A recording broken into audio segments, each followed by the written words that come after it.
Hey, what's going on? You know who it is. You know what it is. All right, you guys, peep game. So, Shador Sanders got the call. Well, then again, they have no choice but to let him play because basically they don't have too many quarterbacks left on the depth chart. So, with that being said, Shador Sanders is going to have to make the best of this opportunity that he will have when he starts versus the Raiders this Sunday. Hey, it's the Raiders. The Raiders haven't been very good this year. They damn self. So who knows? He might put up record numbers against it. He may throw for 4 touchdowns and rush for 70 yards and punch 2 touchdowns in. He may have career numbers versus the Raiders. The Raiders have not been very good. If any team if any team could make you look like you got potential right now, it could be the Raiders. So, with that being said, I'm happy for the young man. Listen, I wasn't feeling, how they basically didn't call Ryan Garcia out when Ryan Garcia said all that racist stuff about black people. And I still say fuck Ryan Garcia. But with that being said, he's young.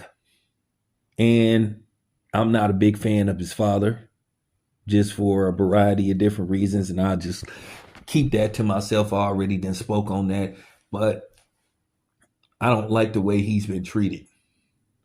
But to a certain degree, we all know it was politics and what happened with him, but at the end of the day, they did kind of bring it on themselves, him and his father, with the arrogance, and basically just running their mouth instead of just being quiet and being humble about the situation. So I do put a lot of it on his father. His father thought basically because of who he was that he basically could say anything, and then basically, it wasn't going to piss the people in New York off, the powers that be, the head office, Roger Goodell and company. But let's see what happens. I know people are going to pretend like, it's just a game and they're not going to be focused or fixated on this game. But trust me, people are going to be checking their phones. And if they can watch the game, they will watch the game to see what's going to happen. Now, if he plays well and puts up great numbers, I promise you, the so-called people that was rolling with him from the beginning will say, see, I told you, I told you, I told you. The only people that's been consistent about the Shador Sanders situation is Shannon Sharp and Chad Johnson. Those have been the only dudes really that's been consistent about the whole situation.